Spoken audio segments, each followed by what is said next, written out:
Hey guys, today we will be talking about subframing.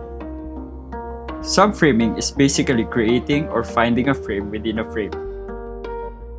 We use the frame to draw attention to the subject, directing the viewer where to look. The frame can either be in the foreground or the background. It can be objects like a door or a window, a block of color, or even light. Here are more examples.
How will you apply subframing in your compositions today?